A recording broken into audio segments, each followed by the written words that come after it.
Good evening and welcome, new graduate students, to the Seton Hall family. We are so happy to have you with us today. My name is Dr. Monica Burnett, and I'm very proud to serve as a Vice President for Student Services.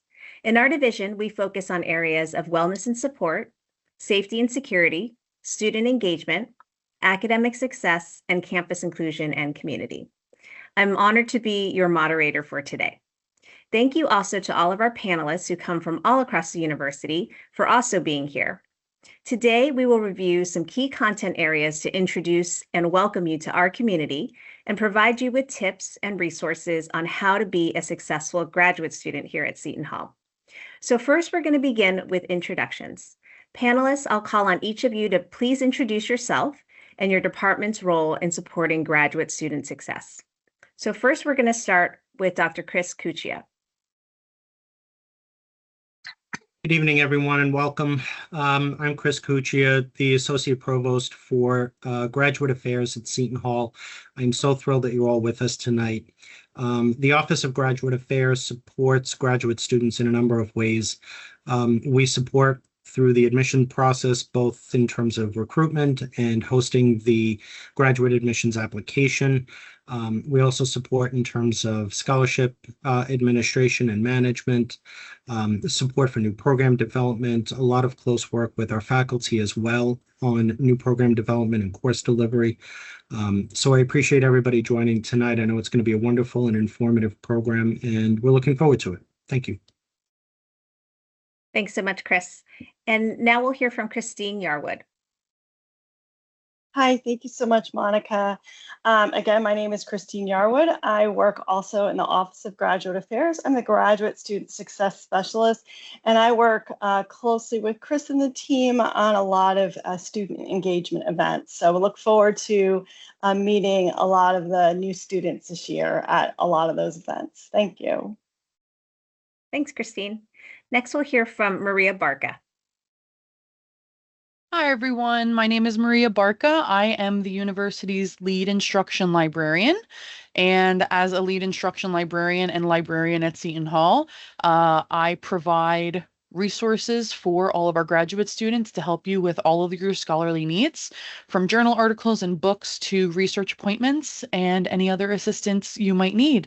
So if you have any questions, you can always reach out to the library. We are here to support you throughout your time at Seton Hall. Thanks so much, Maria. Next, we'll go to Mike Supius. Hi, everybody. I'm Mike Supius. I'm the Executive Director of the Teaching, Learning, and Technology Center, and I'll be representing the Division of Information Technology tonight. We cover all technology across the campus, from the network to the email systems, to the learning management system, to the classroom technologies, where we have projectors and 3D printers and all kinds of fun things. So excited to talk to you tonight about what we have. Thanks so much, Mike. Next, we'll hear from Norma Rubio.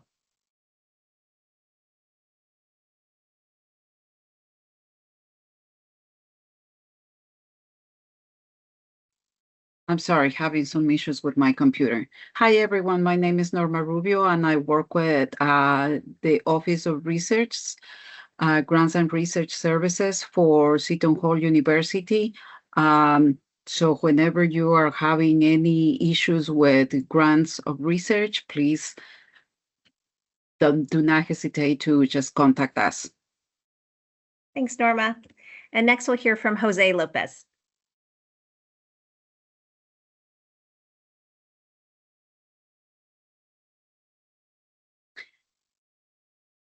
If Jose is not here yet, Jose is the director for the Grants and Research Services.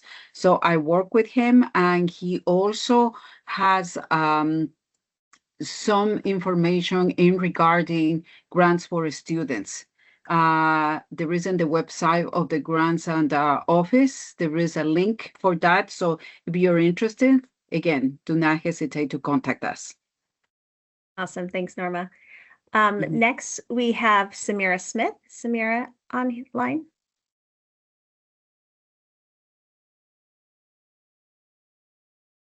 Hi, I'm here. My name is Samara Smith, and I'm one of the Associate Directors in Financial Aid. My primary role is to assist students that are grad, especially the online programs. I also help the athletes as well. And mainly, I just assist students on how to cover their educational costs during their time at Seton Hall. Thanks so much, Samira. Next, we have Kathy Winterfield. Hi, everyone, and good evening. My name is Kathy Winterfield. I'm the Director of Student Accounts in the Bursar. I've been with Seton Hall for about 10 years, and I'm excited to support you along with the payments of your bills and working with financial aid and working between the two offices to figure out which one you should be working with. And have a great evening. Awesome. Thanks so much, Kathy. Next, we'll hear from Justin Crass. Good evening, everyone. My name is Justin Crass. I am the Associate Director with the Career Center, and I would like to join everyone else in welcoming everybody. We're excited to have you join us here at Seton Hall. Here at the Career Center, we'll talk a little bit more about it later, but we support students with identifying and achieving their career goals, coming up with career plans, and we have a lot of great tools to support you with your career. Thank you. Thanks so much, Justin. And last but not least, Winston Roberts. Good evening. My name is Winston Roberts. I serve as the Assistant Vice President of Student Services and Dean of Student Engagement. I oversee all of your student engagement opportunities, fraternity and sorority life, our student activities, our student government, and our recognized clubs and organizations here on campus. I look forward to talking to you about what we have to offer and answering any of your questions as well. Thanks so much, Winston. So now we'll get started with some questions from the audience. If you do have any questions that you would like to ask, please use the Q&A icon to ask your question. So we're going to first start with academics. So overall, graduate students are very excited to begin their academic journey at Seton Hall. So the first two questions will go to Chris and Christine. So Chris, can you please provide a brief overview of academic graduate services? Where should graduate students go if they have questions about their academic program or advising?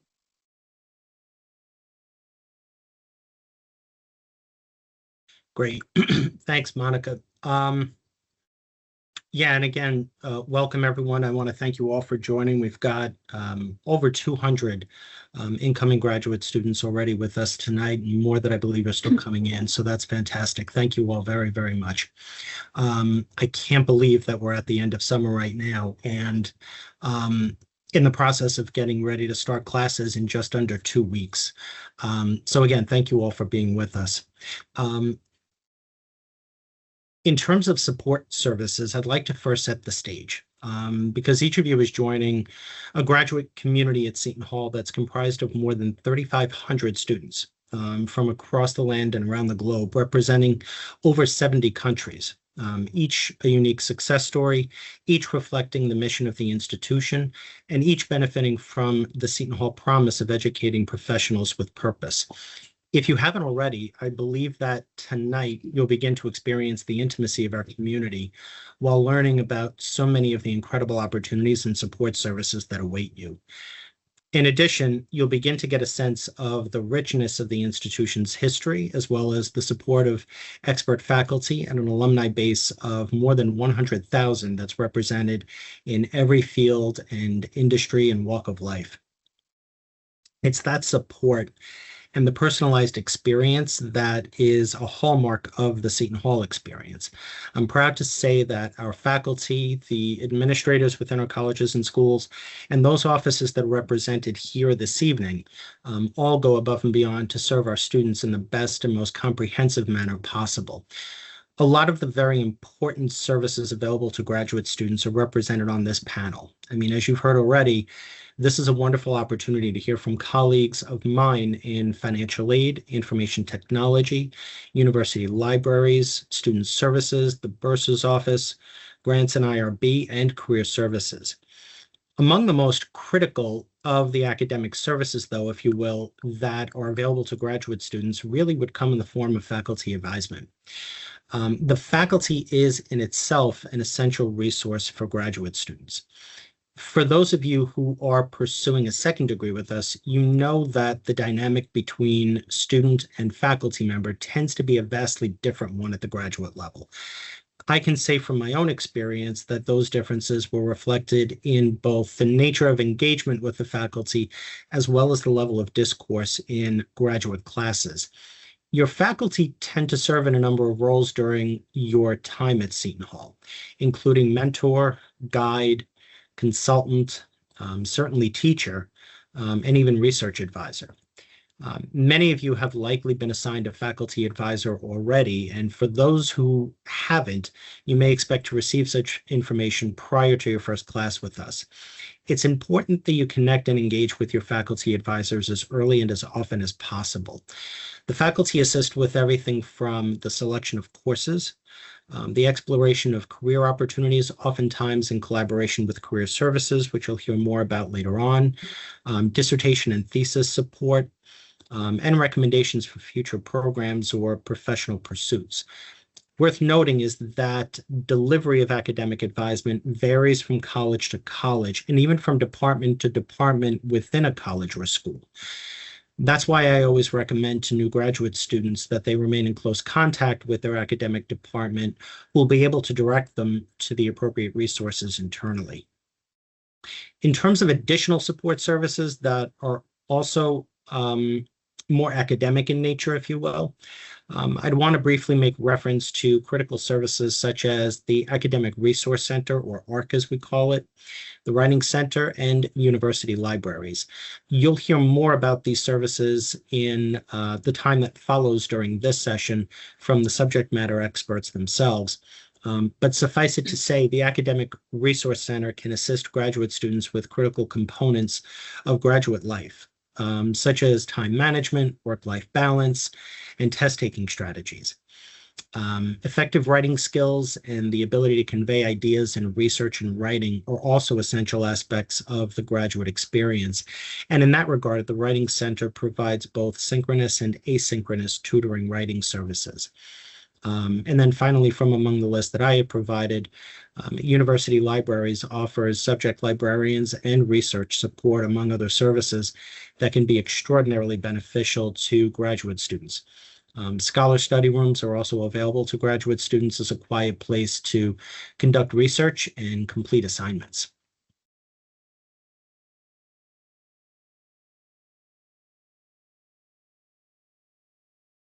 In addition, there are opportunities for each and every one of you to further acclimate with colleagues and classmates in your various colleges or schools via upcoming academic orientation sessions. These are opportunities to engage with deans and program directors in the academic units who will share with you details on courses, the faculty with whom you'll be engaging, research opportunities, and milestones like thesis or dissertation requirements, as well as discussion of registration procedures and the academic calendar. And again, the chance to meet key faculty members, advisors, and administrative staff who will support you throughout your program.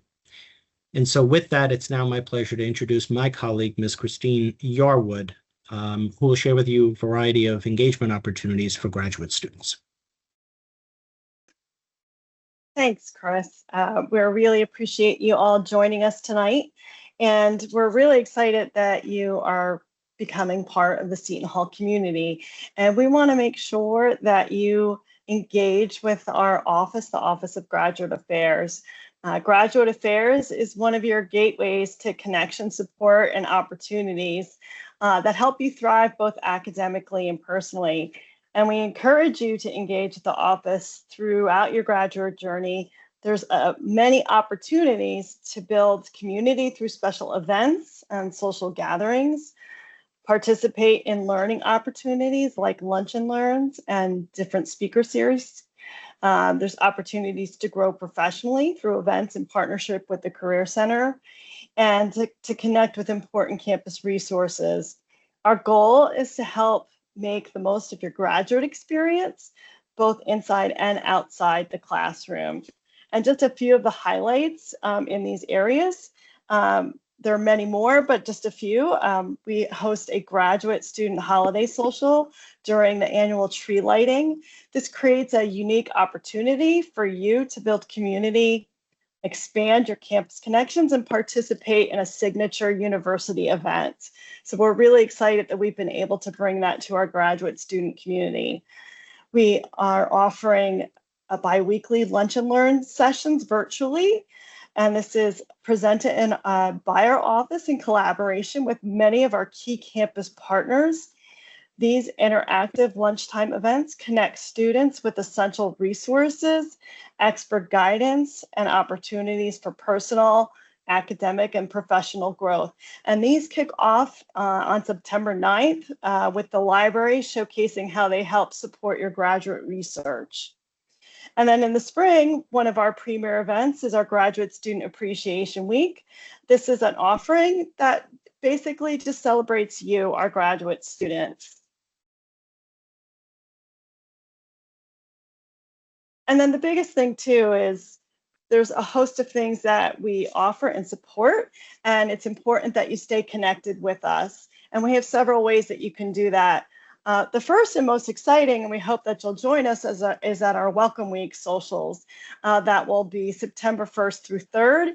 You'll see on the slide, there's a variety of dates, both at the South Orange campus and at the IHS campus. So we're hoping that you'll be able to join us for at least one or more of those sessions. It's a great opportunity to meet your peers and also meet the graduate affairs team that supports you. Other ways that we hope that you'll keep a lookout for graduate news is our monthly newsletter that comes out the last Thursday of every month via your email. So always kind of keep a look for that. You can also find information about our graduate events through our webpage, our Instagram, sign up for our text messaging. You can also sign up for our grad student event channel on the SHU mobile app. And we also post information on our campus e-boards. So please make use of these different ways that we communicate with you so you can keep abreast of all the different things we have going on for you. And then lastly, be sure to take advantage of the many free value-added learning opportunities that are available through the platforms listed on the slide. As graduate students, these resources help you build your personal and professional toolkit while enhancing your overall graduate experience. These are just a few that are available to you, and you'll hear more about some of these throughout tonight's presentation. Remember, there's numerous offices on campus that are here to help you and offer resources, not just to our undergraduate students, but to our graduate students as well. So we want to make sure that you make use of them. And I want to thank you so much for your time. Thanks so much, Chris and Christine. So in keeping in line with academics and academic support, many of our graduate students also ask about academic support specifically from the library. So the next question goes to Maria Barca. Maria, what resources and services do the libraries provide to support graduate students during their time at Seton Hall? Yeah, thank you so much for this question. So the libraries provide many different avenues of support for our graduate students when you are at Seton Hall. We'll start with the Walsh Library, which is on the South Orange campus. You can always visit us online at library.shu.edu. That'll bring you to our primary website that has information for both the Walsh Library campus and the IHS campus, but the IHS campus also has its own website, which we'll talk about shortly. Check our website for daily hours. They change throughout the semester. They tend to be longer during the semester, even longer up to 24 hours during final season, and then shorter over the breaks. We have over 400 databases that are accessible to you, as well as thousands of print and ebooks, as well as research guides for every graduate program. Research guides are basically web pages that are tailored for your particular program. We even have some guides that are dedicated to specific classes. So your professor might request a guide for a chemistry class that you're taking or an economics class that you're taking. in which case you will have a web page filled with resources to help you succeed in that course. We have guides for every graduate program as well.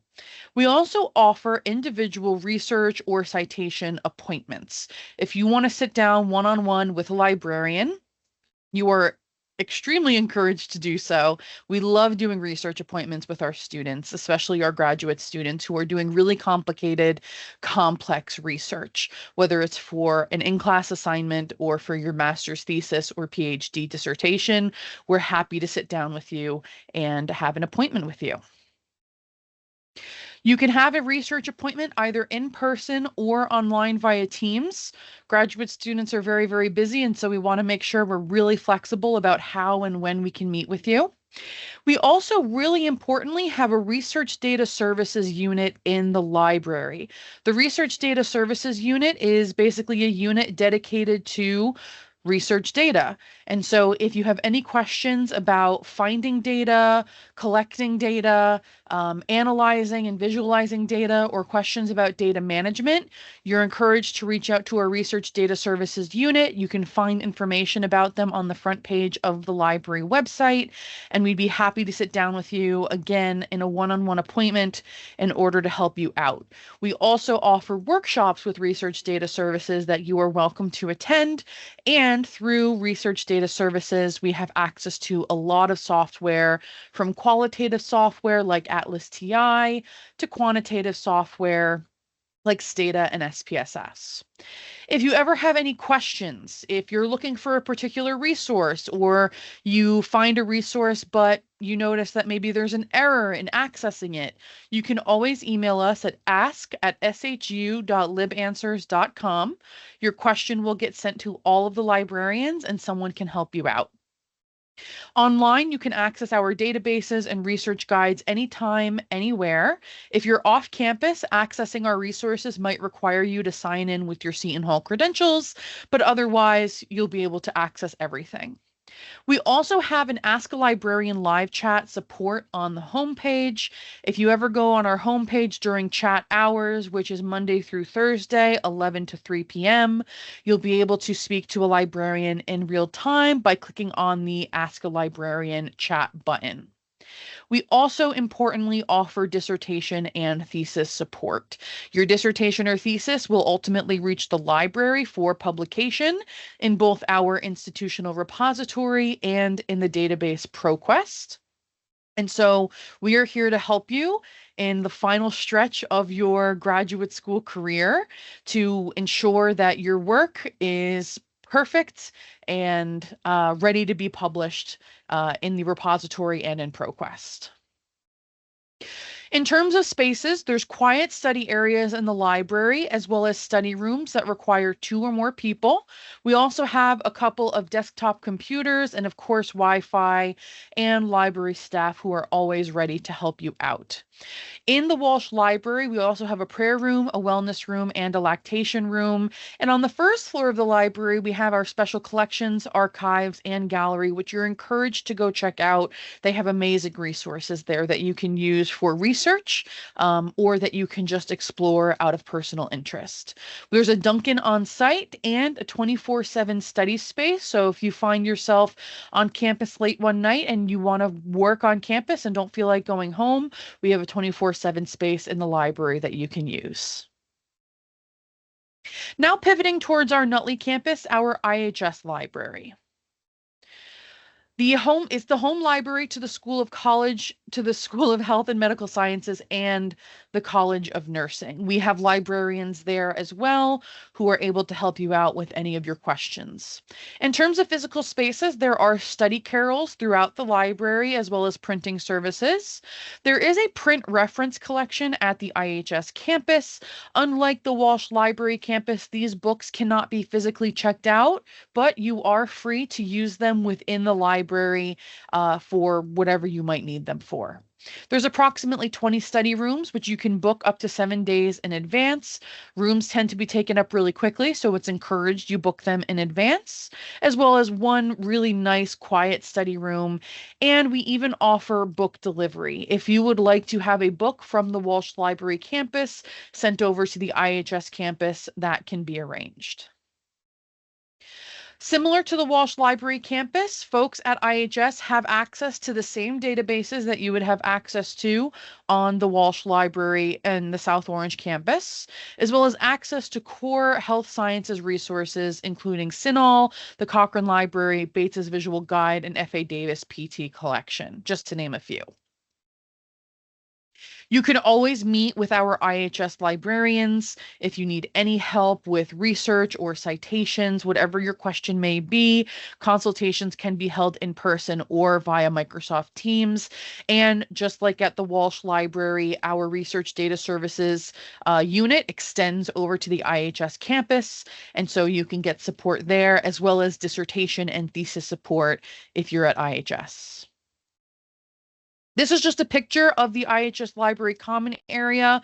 It's a really, really nice space over there if you haven't visited yet. As you can see, there are tons of computers. In the back are the study rooms, and in the center is going to be the quiet area. And don't hesitate to reach out to us for any support you might need. Contact your subject librarian. Every single discipline at Seton Hall has a subject librarian dedicated to it. And we want to hear from you. No matter your program, we have a librarian dedicated to your area of study. And so if you have any questions about chemistry, economics, whatever it might be, you can always email us again at ask@shu.libanswers.com. Let us know that you're a new grad student, and we can set you up with the right person to answer all of your questions. And of course, we are on social media. We're on Instagram, we're on X, and we're on Facebook, so you can keep up to date with anything happening at the library, from modified hours to events that we're holding. And that's it from me. Thank you guys so much. Thanks so much, Maria. So another question that we get regarding academic support is technology support available. So the next question is for Mike. Can you explain the various technology classroom support available for graduate students? Excellent. Yes, of course, Monica, and thank you for the question. Again, I'm Mike Supius. I'm the director of the Teaching, Learning, and Technology Center, and I'm speaking on behalf of Information Technology this evening. We've got lots of different platforms and services. We've got lots of software packages. We've got room technology. We've got all kinds of fun things for you to work with. The central hub of where most of what you'll find is in our Pirate Net. Once you log into our system, that's where you can find the administrative, the academic, the tools that we have available for you to go ahead and do your both academic and administrative business. It's where you'll find things like our university portal.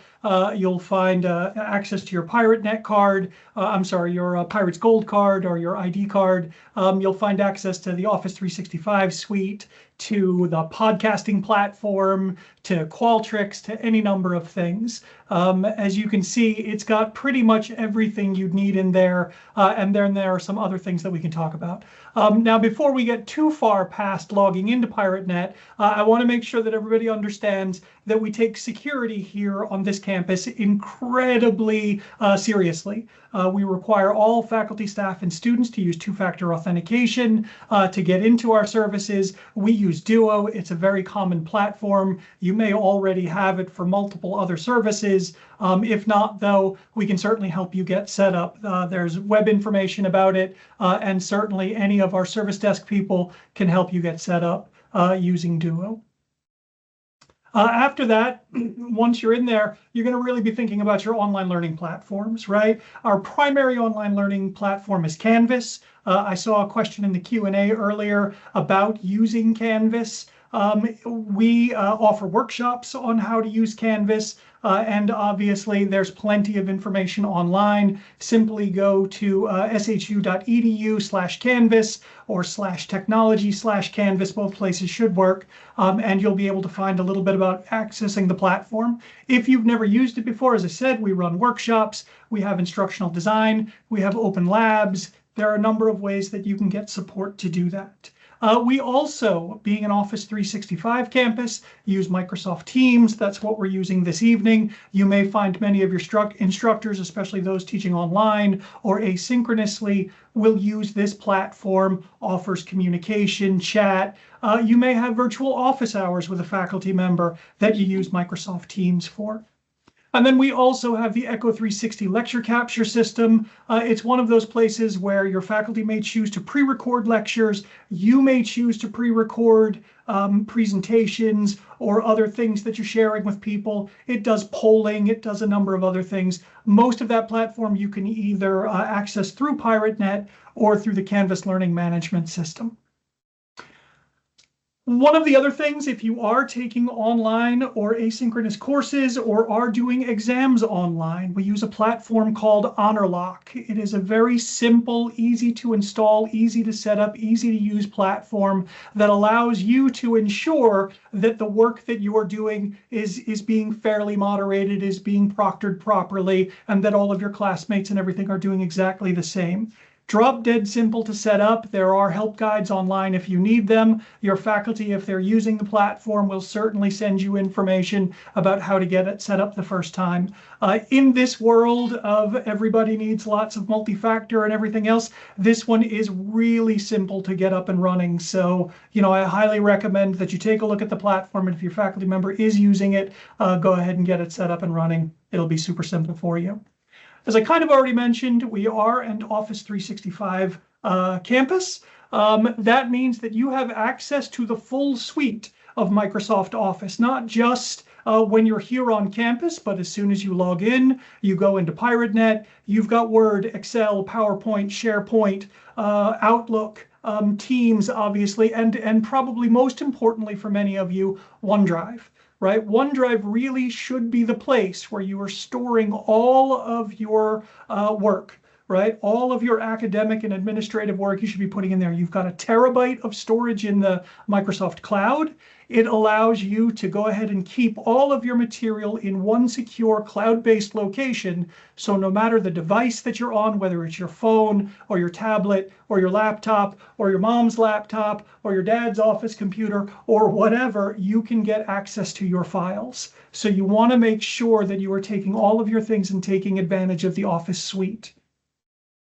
After that, we also have access to Adobe Creative Campus.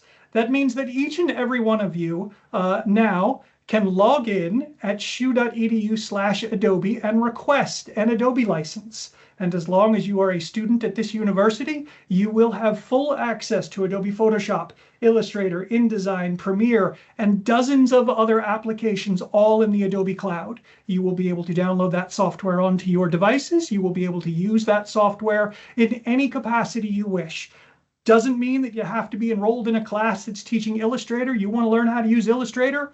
We've provided it for you. Go ahead and grab it. You've got Acrobat Pro. You've got all of the Adobe tools that you could possibly use. I highly recommend you spend a little bit of time. It's got some built-in AI tools like Firefly. It's got a number of other things. So if you're interested, shu.edu/Adobe. There's a little request a license form there. You fill that out. Should give you a license right away. You don't have to wait 3 days. You don't have to go talk to anybody.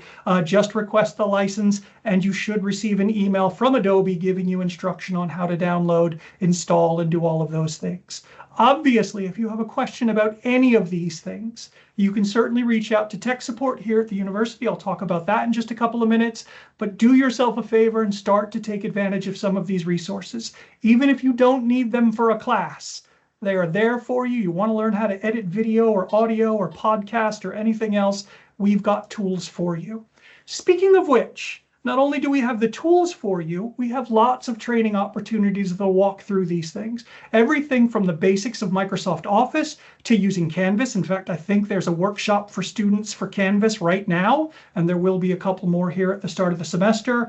All of these different things. We have one-on-one individual training. We have events. We run a number of things. One of the most important things, though, is we want to hear from you about what kind of training you need. I would love if a group of grad students came to us and said, hey, we want to learn more about using Excel with Copilot, right? Yes, we will absolutely set up a workshop for you. Not only do we have our professional staff that teach these workshops, we also have access to other platforms where you can get training. Some of them were already mentioned. One of the biggest and best out there is LinkedIn Learning.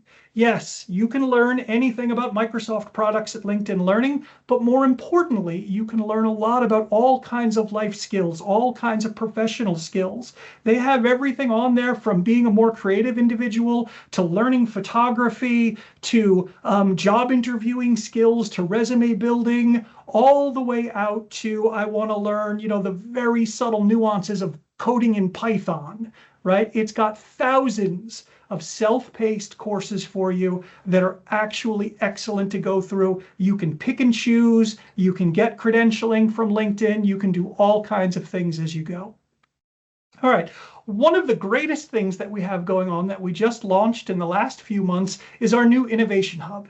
It really is an experiential place where we have 3D printers, we have podcasting rooms, we have a production studio, we have VR spaces, we have consultation areas, we have all kinds of things in this space that are available to you as students at Seton Hall. Again, this is one of those things that you do not have to be taking a course that does podcasting. If you just want to do a podcast about what it's like to be a grad student, we have a space for you. There are lots of ways that you can go ahead and go online, reserve one of the studios. We can work with you to teach you about the basics of podcasting. I already mentioned that we have a podcasting platform. We can get you going on all kinds of things. Do not think that you're just limited by whatever course or program you're going through. We've got lots of opportunities for you to learn all kinds of different things in a hands-on way.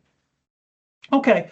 That is located in Walsh Library. It's a brand new space. It's where my office is at the Teaching, Learning, and Technology Center. It's also where our service desk is located. It's called the Solution Studio. You can actually see it a little bit in one of the pictures far in the background, but that is our walk-up support services here in the South Orange area.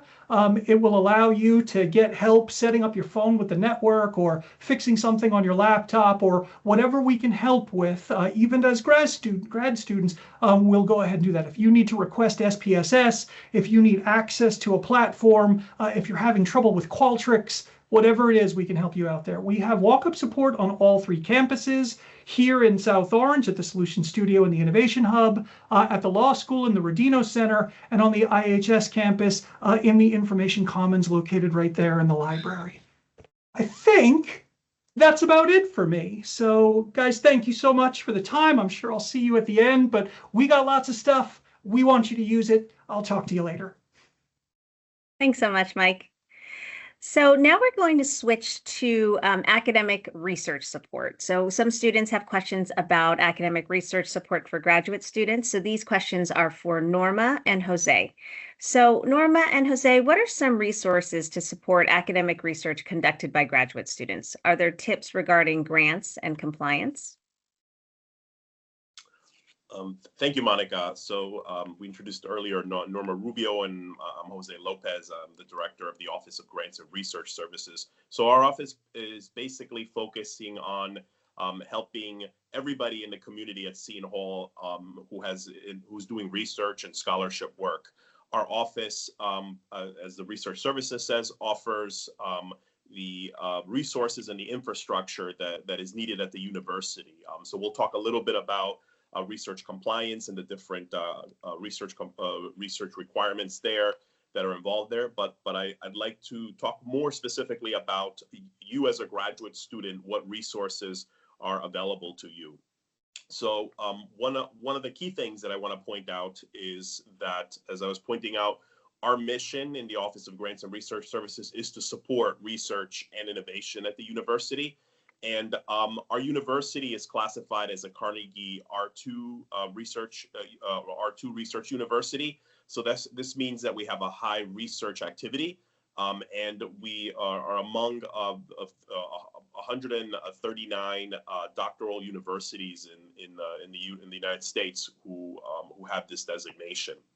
And specifically, as I mentioned, for graduate students, there's many opportunities to fund your studies that you might be doing for your thesis or dissertation, depending on what you might be working on, and in general, even your studies. So two ones that I'll point out as far as internal fellowships and assistantships. There are teaching assistantships. So these are positions at the university. These are advertised on the job opportunities part of our university website. And these are opportunities where you would work with different faculty and you would serve as a teaching assistant. You might help in writing courses, or you might help in laboratory courses or different things. So these opportunities provide in some cases both tuition support, and in some cases they provide a stipend, and in some cases they provide both of those, both tuition remission and stipend. Other opportunities internally are research assistantships. So these are opportunities where you could receive funding. Once again, it could be a direct stipend that you're receiving, a graduate stipend for your living expenses and life expenses, or it could also be tuition remission, where it covers the assistantship would cover your tuition costs. Or, as I mentioned, it could be both of those, a combined of those. So, and as a research assistantship and RA-ship, you would be working with a faculty member that usually has some sort of a grant or award or some sort of contract in which you would be helping with part of the research and scholarship that's going on there. Now, the other opportunities to consider are external fellowships and assistantships. These are offered by many sort of entities, government entities, like the federal government offers many of them, but also the state of New Jersey offers some of them. And some of them are things like the government agencies like the National Science Foundation. So a very good example is the NSF Graduate Research, the Graduate Research Fellowship Program. This is a program that's been in existence for now, I think it's going into its seventh decade at this point. And what it offers is it pays tuition, and it provides a stipend, basically all expenses paid for a few years, up to 3 years in this particular case. There are other government, federal government agencies, for example, the Department of Energy, the Department of Defense also has many similar assistantships, fellowship programs to consider. And they're not only in the sciences. So, for example, the Smithsonian Institute offers fellowships where you can spend a period of time working on your thesis and your dissertation research at the Smithsonian using Smithsonian research items and different things that they have there that you can use towards your own scholarship. There's also Department of Justice, Department of Transportation. Depending on the area that you're studying, there are likely some sort of government assistantships and fellowships that can help you there. As I mentioned, the state of New Jersey has one. So a recent example was the New Jersey Offshore Wind Fellowship Program, which is now transitioning into the New Jersey Clean Energy Fellowships. So those are some opportunities you can apply for. And then there are many foundations that offer fellowships, like the Ford Foundation, the Carnegie Foundation. There's many of them that offer graduate assistantships and fellowships. There are also company-funded fellowships where companies will sponsor graduate students that they have an interest in potentially hiring onward. So these fellowships are fellowships that help fund your graduate studies, and also in some cases allow for an entry-level position into the different companies. So, for example, the Microsoft PhD Fellowship is a good example, or the GEM Fellowships, which is a consortia of various tech companies that offer fellowships for graduate students. So there's many opportunities there. On the internal fellowships and assistantships, as I mentioned, those we list in the job opportunities part of the internally in our university website. The external fellowships and assistantships we list in our the Office of Grants and Research Services website. There's a specific tab there, a link there to all of the different fellowships. We have at last count about 60 or close to 70 different opportunities that are put there with the links that you can check out how to apply for them. And what we do in our office is we will assist you and help you in some of the information that you might need there, and in putting forth the application. So now I hand over to my colleague Norma Rubio to talk a little bit about research compliance and the considerations you should have in your graduate studies. Thank you, Jose. As you progress in your studies, you will find that you will need to do research. And why it's important to learn about research compliance is because we need to follow the rules and regulations that govern research. And then why is compliance important? Research compliance maintains trust in the scientific process. It helps produce reliable and actionable results, and it helps reduce risk for human subjects, animals, and research personnel. There are many areas of compliance, but the most important one that we're going to talk here is the IRB. And this is the Institutional Review Board. When you are doing research and you're using human subjects, and not just that because you're interviewing human subjects, but maybe because you're getting data of human subjects, it's very important that you follow the rules and regulations. You need an informed consent form to let the human subjects know that what is the project, what is specifically that you're doing, what is expected. If you are going to be interviewing in person or doing it via, in this case, Seton Hall University has, for your use, Qualtrics, and Qualtrics will take care of not only giving the reviews, but also trying to get the human subjects for this. So that is important. The one thing that we need to emphasize in here is as you grow into your career and you want to go for your thesis dissertation, you are going to require to have an IRB. Don't make the mistake that many do, is that they think that no, I'm not going to need an IRB. This is data that is available, it's public, I can do it by myself, no problem.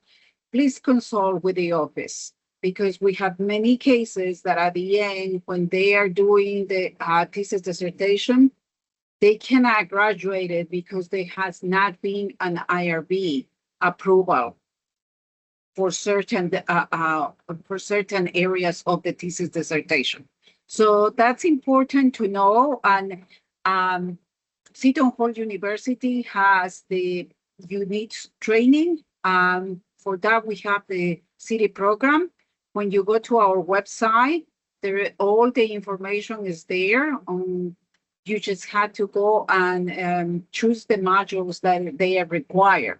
So if you're not sure of what are the modules that you're going to be required, please contact the office. It's irb@shu.edu. We do have also other compliance in regard of conflict of interest, which means that let's suppose that you are doing a job with a company, but you have some investment or your father has investments in that company. That is considered a conflict of interest. You should declare it, and maybe we can work around, but most probably it's not going to be able to be done in that way.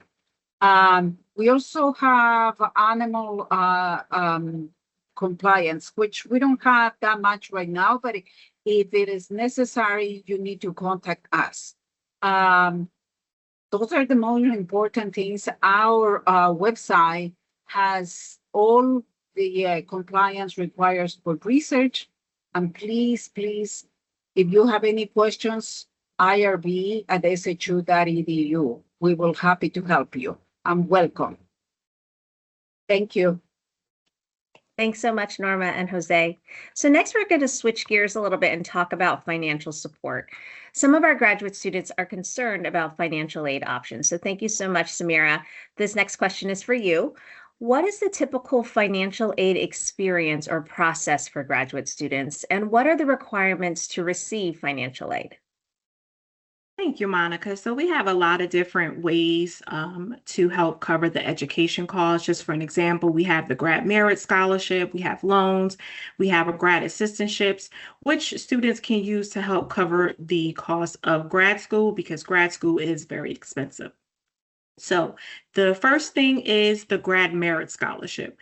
So when you have first applied to the school, you were automatically considered for the scholarship. And what we do is we review your prior GPA and we review if you received any graduate degrees prior, and we can make the determination on how much of a grad scholarship you are eligible for. Typically, we give 20 to 25% on a discount per credit. So for an example, if you were awarded $300 per credit and you're taking 6 credits, then you will see an award on your account of $1,800 for that particular semester. Please note that the scholarship is for 5 academic years, so it does include fall, spring, and summer, and you must maintain a 3.0 and stay within your program, your major. If you do change majors, that will result in ineligibility. Any online programs or theology programs are not eligible because they do have their own discounts. Also, I want to mention that if you do receive a grad assistantship or any type of tuition remission within the school, that you will not be able to combine the two. You would take either or, whichever one is the best for you. And then the next option is a grad assistantship. So you must be admitted into a program. We have a lot of different positions available. You will go on to our website, which is jobs.shu.edu. You would just search under grad assistantships, see which positions you are interested in. You submit an application, upload your resume, and if any department is interested, they will reach out to you. You will go through the hiring process, and then they will let us know. Okay, and then if you are selected for that particular position, you will work for a department or a particular person within that department that they will cover up to 12 credits a semester. It does not mean that they will cover 12 credits, but that's the max that they will cover. So if they do cover 12 credits and you're taking 12 credits, then you would just have to worry about the fees. And then I believe you also receive a monthly stipend along with that. Now, the next thing is to apply for federal aid. So the first thing is you would apply to the FAFSA, which I know most of you have done already, but I just want to mention it anyway. You would just complete the FAFSA. We do recommend that you file this every year. When completing the FAFSA, the government requires you to use your tax information. It has to be 2 years prior. That's something that the government required for a few years now. Just so you know that the FAFSA is open every October 1st. For graduate students, there's no deadline, but we do ask, in order for you to be awarded, I believe when we award new students, it will be sometime in March. So you just want to make sure you have that on file. Okay. And then if you are awarded student loans, it will be the unsubsidized loan. It does not require financial need because it's a loan. Please note that you are offered $20,500 each year. However, you will need to be registered for 6 credits a semester. If you are taking less than 6 credits, please note that you might be able to that you will be going into repayment with the lender. Also, the interest rate right now is 6.27%, and there's an origination fee of 1.057. So what the origination fee is that the government takes out a fee before they disperse the funds to the school. And also with the unsubsidized loan, that the student is responsible for the interest. So you will receive a quarterly bill for the interest, but at that time you do have an option to pay towards the principal. If this is your first time taking out a loan, the government requires each student to complete a loan entrance counseling and a promissory note, which both can be completed at studentaid.gov. Now, I just want to mention we do have a new law, the Big Beautiful Bill, which The changes is that if a student is registered less than full-time, so full-time at Seton Hall is considered 9 credits. So anything less than that, and also, as I mentioned, you would need to have 6 credits to even be offered. So if you're taking between 6 to 8 credits, please note that we are required to adjust your loan based on a number of credits that you're registered for the semester. Also, another change is that the federal Grad Plus loan is no longer available for new students. So because you're starting in this year, you are no longer eligible to apply towards that loan. Also, as a new graduate student, only for new graduate students, your aggregate loan limit is $100,000 that the government is willing to loan you during your undergrad degree. And the good thing is that it does not include your undergrad loans. Also, as I mentioned, you would need to be 6 to 8 credits. We do the schedule of reduction is what it's called. We do that after the add drop period. So we don't make any changes unless you reach out to us and say, you know, that you're definitely taking 6 to 8 credits, then we can go ahead and make the adjustment to your loan. So I just want to mention as an example, if you're registered for 6 credits, so you're taking 6 credits in the fall, 6 credits in the spring, that's 12 credits for the year, your loan amount will not be the $20,500, it will be the $13,530, and then you're receiving $6,765 per semester. So that's just an example if you are taking 6 credits. Also, if you do not want to go the federal route, there is another option. You can do a private loan. So you can do that at elmselect.com. When you go there, you would select Seton Hall and select that you're a graduate student. It will give you all of the private lenders that we work with. You certainly do not have to use only these lenders. If you have a credit union, if you want to use your own bank, you could certainly do that. Also, I know sometimes it's hard to take out a private loan. If you want to have someone co-sign, you may or may not need a co-signer. They do have something called a co-signer release, which means is once you start repaying your loans, say 6 consecutive months, then that co-signer will be dropped off the loan. So just wanted to mention that to you. So when you're looking for loans and you need someone to co-sign, that's a good way to let them know. Also, if you want to accept your aid, you will log into PirateNet. You'll go to the university portal icon under the financial aid. You will see the financial aid status. And then once you click on the offer tab, you just make sure you select 2627. And at the bottom, you will see where you can accept the loan. So as I mentioned before, you will see it at $20,500. We will not make any adjustments until after the add drop period ends, okay? And then this is something new that we have for this year. It's called Title IV funding.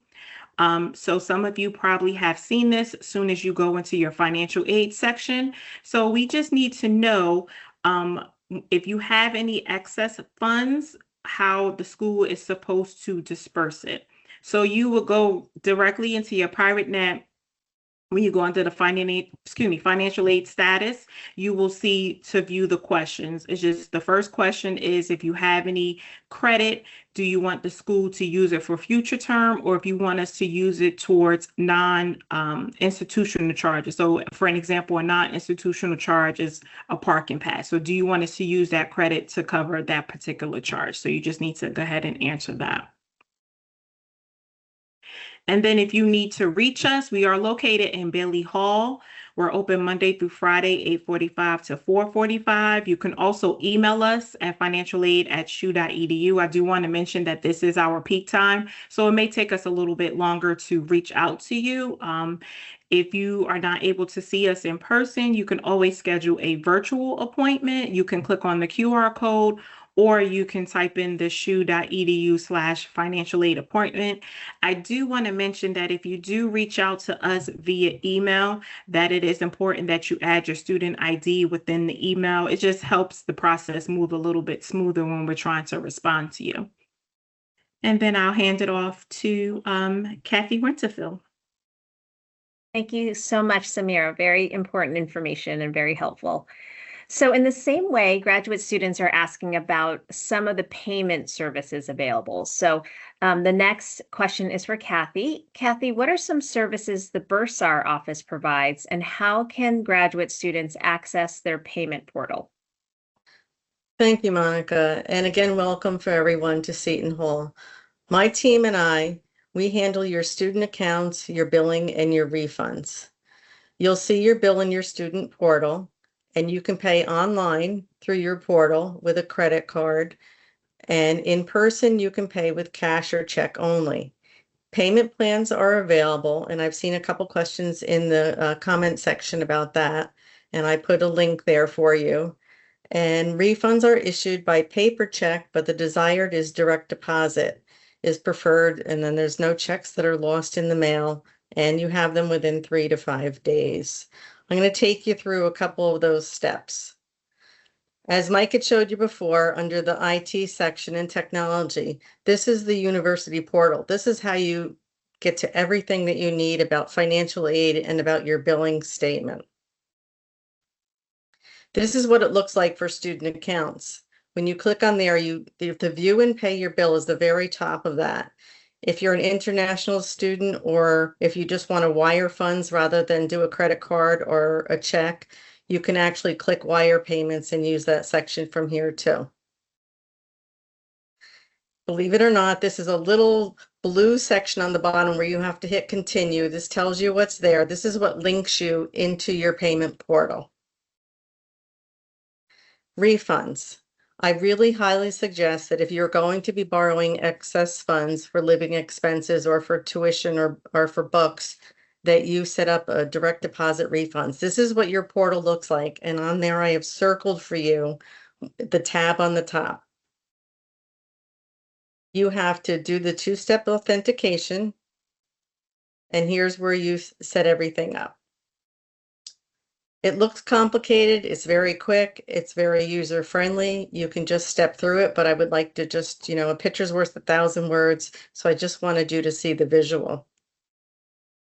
And once you get here, you're all set up to receive your refunds in your bank account. And then another topic, not about your bill, but it's about tuition insurance. It's something that Seton Hall offers through a third party. It's not actually through Seton Hall, but it's through someone that we have partnered with called GradGuard. This is a good insurance if you feel there's, for some reason, where you maybe have a chronic condition or you're a caretaker for somebody else, or if anything happens. It's a very small fee. It's about $200 a semester. So it's not mandatory. You don't have to do it. I don't get any commission for telling you about it. But I want you to know, to be aware of it in case you have something within your personal life that there may be something that you're hesitant to come to Seton Hall and to jump into a program, but yet this could back you up and help you pay. It would actually pay for everything if you had to step out if you have this insurance. So just know that it's not handled through us, it's directly through them. But when you go into your payment portal for the first time, the screen will pop up and it will offer it to you. If you say no and change your mind before classes start, you can go back into your portal and you can find this information. If you can't find it on there, you can find it on the Bursar's webpage that is on the Seton Hall main website. And here's some of the benefits that's around that. I have never heard one complaint since we started this. This was something that we introduced during COVID, and since then it has saved people tremendously. This is another thing that if you have already signed up for classes, you probably have received a tuition statement. If you are about to sign up, or if you sign up for any additional classes and you want a new statement, you can go into your payment portal and click Run a Real-Time Statement. You can run this 24/7, and anytime you drop a class or add a class, you can run it and you can see what your new charges are. You don't have to wait for your monthly statement to come out officially. So just know that you can always run your charges right there to get all the details, or if you need to give that to an employer for tuition reimbursement. So before I finish up here, I do want to mention one thing that the bursar's office gets involved in a lot, and it is your insurance. There's student health insurance that will appear on your bill if you are a full-time graduate student. If you already have your own insurance, or maybe you have own insurance through an employer or through your parents or something like that, you need to waive that health insurance. You will be receiving emails about to do that. But if we get to, mid-September after ad drop, and you haven't done that, that insurance will remain on your bill and you will be required to pay for that tuition insurance. I've had too many hardships where people forgot or people didn't read their emails and they didn't do it. It's very easy to waive. All you do is go on the student hall, our website, and you can just type in the search bar, student health insurance, and it will link you through to our provider. So anybody who's on this call, I want to make sure that you know that, pass it on to your friends in your classes, and don't forget to do that. So I really want to thank you for taking some time to, listen about the bursar's office. We work very closely with financial aid. So if you wind up at the wrong office, we'll make sure you get to the right office. You can ask us questions about financial aid. We have some limited knowledge, and financial aid knows about your billing statements too. So you can ask both offices some questions, and we really sit right next to each other, and we're here to help you. So if you have any questions, put them in the Q&A, or just contact me at bursar@shu.edu. Thank you for listening. Thanks so much, Kathy, and thank you so much for the reminder about the student health insurance. It is really important that students remember to waive out if you don't need the health insurance. Right. So the next area that we're going to talk about is student services. So some graduate students are concerned about engagement and various career options. So the first question is for Justin. How can the Career Center best support students who are job searching? Can you talk a little bit more about career fairs and career mentors? All right. I think we're just rebooting while we do that. So I'm happy to address the number of different resources that we have. And, really, I think one of the hallmarks of our Career Centers, we provide individual support to students that's really based on what makes sense for them to help them with their job search needs, connecting with professionals, finding those mentors, and finding those opportunities. So I'm just going to get started. Oh, looks like we're just about caught up there. Awesome. All right. So if we could please advance to the next slide. All right. So a key component of that is that everyone has a career advisor who is part of your student success team. And so that is somebody you're going to be able to work one-on-one with during your time at Seton Hall. That's going to help figure out what makes sense for you, whether you're working, going to school full-time, whether it's a mix of that, whatever is going to make sense for you, and that's going to help you get the most out of your program. You'll be able to meet with that advisor, and really they'll be able to help you come up with a plan that's going to make sense for you and help you to figure out what are the resources and next steps that are going to help you get there. You can see our different advisors, our director, our associate director, the assistant directors for example, and each of us work with a specific cohort. So for example, I work with students in the museum studies program, the counseling, the mental health counseling, a lot of our students that are studying higher education. And so we really get to know those industries, and we're able to help you kind of figure out what's going to make sense based on what you want. And we also help students with skill development, whether that's resumes, interviews, different application materials, how to search for positions, updating your LinkedIn, or different ways to network. And as Monica mentioned, we also do a number of different events on campus, where this year we'll be doing our first career forum in the fall, which we're really excited about. But we do a number of different events, at least one career fair every semester. We do a number of networking events, like our finance networking forum. We do a communication and marketing based one, and sports as well. We do one in the health area as well.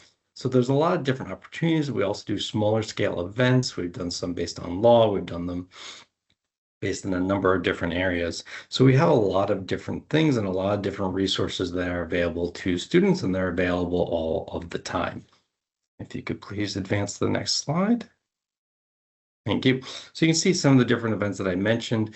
We do different guest speakers. We partner with student orgs, and that's certainly one that I know will be mentioned later in the organization, but presentation, excuse me, but I do recommend that you connect with student orgs on campus as well. We are also part of the Big East Career Consortium, and that's something that all the Big East schools participate in together. We do an annual event that is part of the Big East tournament over at MSG. There's also the opportunity to interview for positions on campus. We do site visits to employers as well. So there's a lot of different opportunities, a lot of different ways to connect with employers and different organizations. And they're designed not only to create different spaces, but also different spaces that make sense for each person, right? Because we recognize that what's going to, we want to have a number of different opportunities for what's going to work for a wide range of students.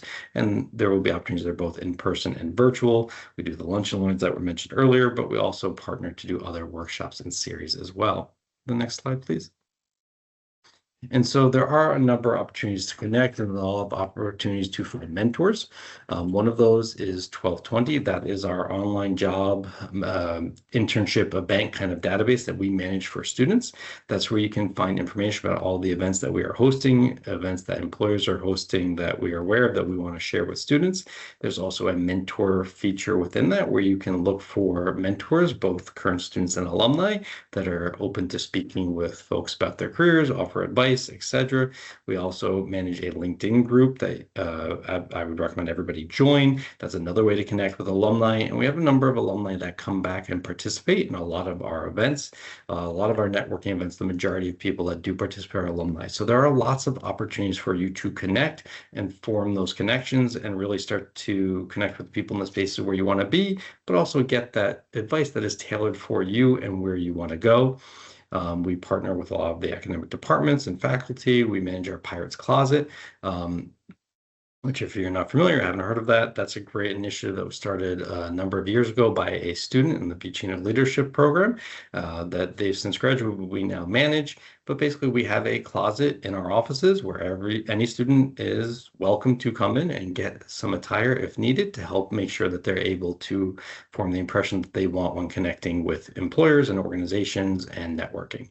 And we have a number of online resources as well. I would recommend that you follow our social media account on Instagram. We have some great advice there and we post opportunities there. You also can take a look at our LinkedIn group. There's opportunities there as well. And you can sign up for texting alerts with us. Next slide, please. We have a lot of great technology as well. We recognize that, every student is going to be interacting with us in a number of different ways. And for folks that are working, they may want some stuff that they can do after work. And so we have a lot of digital resources that are available. I mentioned 1220. That's one of the first things I'd recommend that you do is set up that account. It's like any system. The better it knows you, the better it's able to offer recommendations. Candid Career is a great video of informational videos to help you learn about different careers, help you get an idea of what skills you might want, but also just some general advice about different careers. The Iris Photo Booth is awesome. That is an innovation lab that was mentioned earlier. And that is a photo booth where you can come and get some photos that you can use for LinkedIn and any other professional opportunity that you might need. And you can use that as often as you'd like. Virtual Speech is an interview prep software. That one you would need to come to the office for the software, but that one, it uses AI technology to basically create an interview for you based on the job position that you want, and then give you feedback based on how your responses are connecting with that role. And then BMOC is an online software that you can use to help you with updating your resume and also seeing how your resume will connect with different positions through their optimization features. All of these except for the Iris Photo Booth and the virtual speech you can access through PirateNet. And I do recommend that you take a look at those resources and really start to use them to help get a sense of some of the different tools that are available to you and really help you start getting a strong foundation for what you want to do next once you get to campus. Next slide, please. Thank you. And if you have any specific questions, please feel free to email us at TCCPirates and we will certainly get back to you. We're really excited to have you join us and we look forward to supporting you and hear about all the great things that you guys do. Thank you, and I will pass it to the next presenter. Thanks so much, Justin. So this is kind of our last formal question, still around the Division of Student Services. So as we think about the fall, some graduate students are asking about student engagement and other academic support resources and opportunities. So the next question is for Winston. As a graduate student, what extracurricular activities or clubs are there, and how can graduate students get involved? Good evening. I know I'm between you all and, and whatever you have going on for the rest of the evening, but it's a pleasure for me to be able to speak with you all. And if you have any questions, as mentioned before, please let me know through the Q&A. Even as a graduate student, we still want you all to be as connected to our campus as possible. We want you to be engaged and feel as though this is your second home. So as you'll notice, we have 2 locations here on our camp as a part of Seton Hall University, which have been mentioned. Our South Orange campus and the University Center is the center of that. It's the hub of that space. It's where most of the action occurs on our campus, and our students congregate, they study, they get their recharge, they charge up on Starbucks coffee, you name it. It's a place where people can come and meet and really interact with their campus. Our other location, which was mentioned earlier, is at our IHS campus in Nutley, New Jersey, where we also try our very best to our student engagement to try and recreate the opportunities that you see here at the South Orange campus. And we'll talk a little bit more about those momentarily. This is just our team, our student engagement team. We have a very dedicated staff to making sure that all of your needs are met on the engagement side.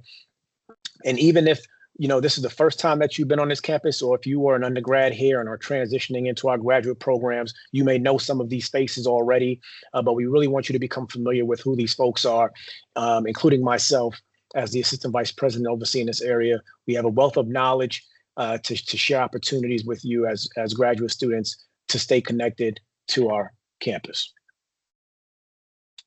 As far as engagement is concerned, we have a number of signature events that you may have heard of. I'll talk to you briefly about some of them.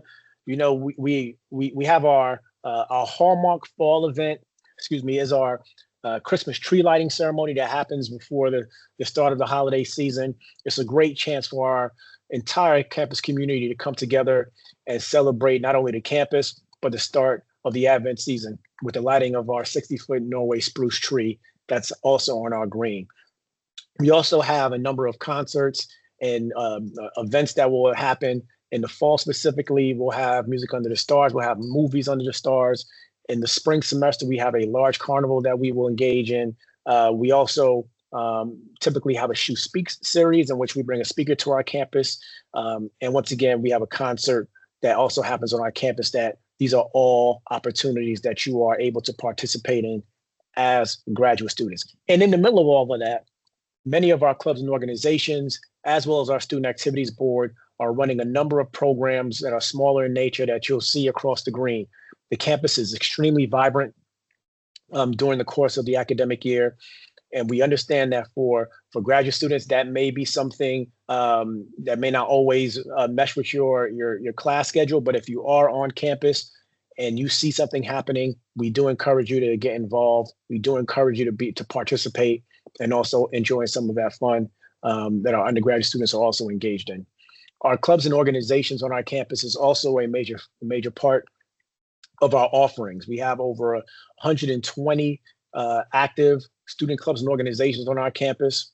And I think an important piece of that is that while most of those are undergraduate, we do see it as an opportunity for a graduate student to still participate in and even be even a mentor of sorts to some of our undergraduates as they navigate their leadership journey here at Seton Hall University. One thing I also wanted to mention regarding some of our signature programs, every fall we run our Impact Student Conference, Student Leadership Conference on the South Orange campus. And we're always looking for graduate students as well to serve to have sessions and lead sessions within our leadership conference. And the reason why is because for many of you, you have gone through your undergraduate experience, you have gained experience in that space and oftentimes in leadership, and being able to share those experiences with our undergraduate students could be a tremendous asset to their own leadership development. So if there are areas that you feel comfortable in presenting on, we encourage you to get in contact with us and we'll give you our contact information in a later slide to share what you can give to our undergraduate students also. We also have opportunities, whether it be graduate assistantships, as well as graduate internships in some offices, and other student employment opportunities for graduate students through the university's employment website. Under graduate assistance and student employment, you will find any and all offerings that many of our campus partners, whether in the academic spaces or in our space in student services, can offer to you all as grad students to once again either engage in new experiences and learn, and in some of those cases be able to work with many of the administrators on our campus and also learn from them.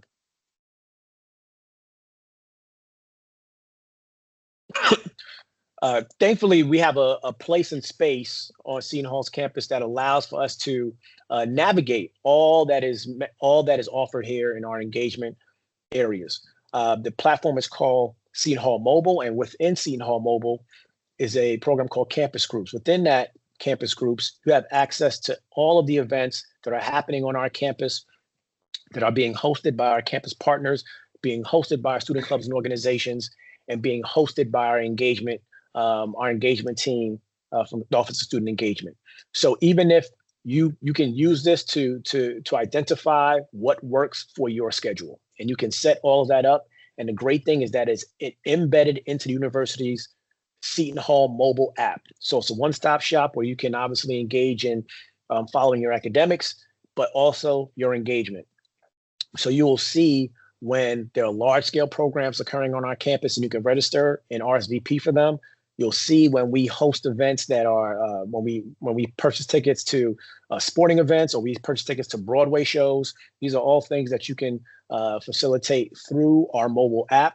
And once again, built into that mobile app is our Campus Groups platform. So if you haven't done so already, please download the Seton Hall University mobile app and get yourself acquainted with our brand new platform there. As I mentioned before, we have a number of these signature events: our Christmas at the Hall, Spring Fling Carnival that happens during the spring semester, Shoe Speaks. The past few years, we have sold out all of these events, specifically our speaker series events. The students love them and enjoy them. Our onward concerts have seen tremendous success. We also, understand that sometimes folks miss their pets. And we also provide opportunities, once again, on our university's green on both the IHS campus as well as the South Orange campus for wellness and therapy animal events. So if you're ever feeling yourself coming stressed to campus for class, you can always pet a goat. So please know that we will do as much as we can to make your time here at Seton Hall enjoyable. As I mentioned before, there are ways to stay connected with us. You can follow us on our social media at Hall Students, where you'll see much of the action, as well as our SAB Student Activities Board event page on Instagram. SAB_SHU also host a number of the events that they do, and they post events, feedback, and pictures. But if you want to email us and get in contact with us, engagement@shu.edu is the best way to make contact with us. And hopefully we'll be able to see you all at many of our events this coming year. Thank you. Awesome. Thanks so much, Winston. So we have a final question for our panelists. And I know that we are just wrapping up here on time, so I'm not going to have everybody answer, but if you did want to answer, please feel free to raise your hand and answer. So the question is, what is a piece of advice that you would give to a graduate student as they prepare their journey at Seton Hall? What is one piece of advice that you would give to a graduate student as they prepare their journey at Seton Hall? So let's start with Mike. I've heard it about 15 times already this evening. Get engaged. This place is so much better with you here, right? This place is so much more vibrant. It has so much more going on. You heard Kathy say, make sure that you take care of your insurance waiver. You heard Winston say, pet a goat. You heard the librarians tell you, to come and take research classes. You heard everybody talk about all of the different things. I promise you, you are going to be much happier and much more satisfied if you are here with us doing stuff. That's it for me. Absolutely. I totally echo that, Mike. Great advice. Chris, do you have a piece of advice? Yeah, I think that's a great sentiment, Mike. And sort of piggybacking on that, for everyone in attendance, the university genuinely has a stake in your success. We want you to earn your degree, but what we want is something more than that. We want you to leave Seton Hall better prepared to contribute to your profession, to your community, to the people that you serve. That's the essence of our ethos of educating professionals with purpose. So take advantage of the people and the opportunities around you, build relationships, take some risks, and when you need help, ask for it. Ultimately, you very much belong here. It's a very welcoming and warm community, as I think you heard this evening. And we're so glad that you're here with us. Awesome. Thank you. How about two more pieces of advice? I'm going to start calling on folks. Maria, thank you.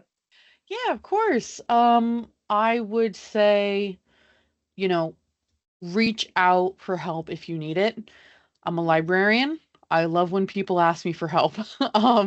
If you need help, there are resources on campus here to help you, whether it's with career services or in the library. Hey, I need help finding a resource.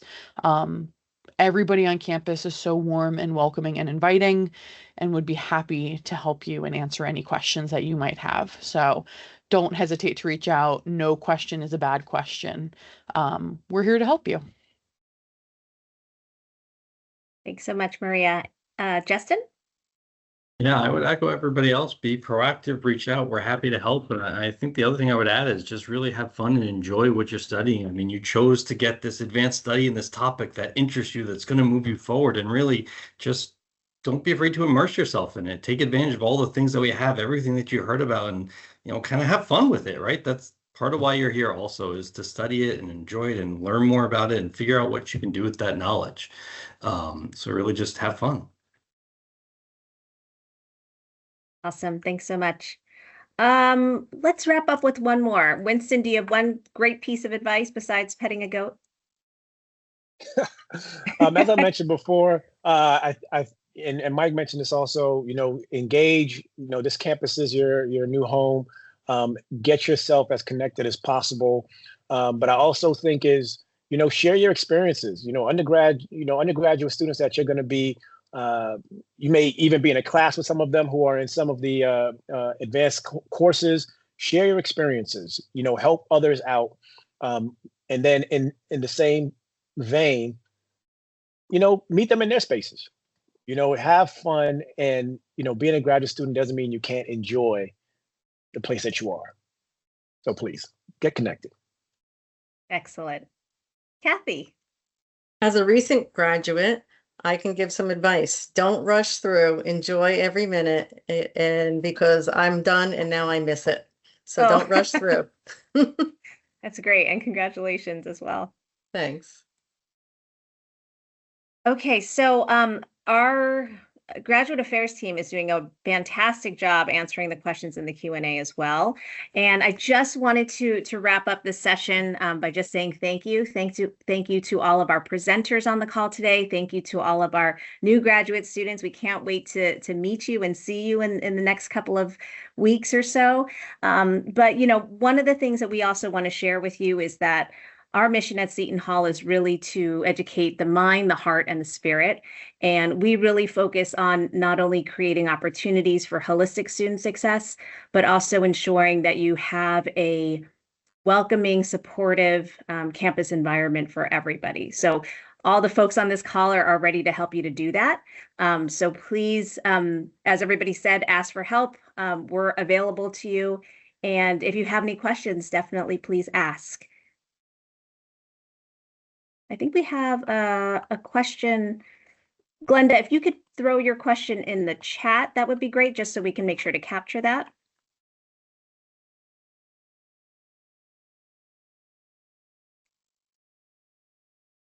Okay, great. And so with that, we really thank you for joining us today. We thank all of our participants as well as all of our presenters for all of that important information. And we just wish you a very safe and healthy and wonderful and successful academic year. And go Pirates!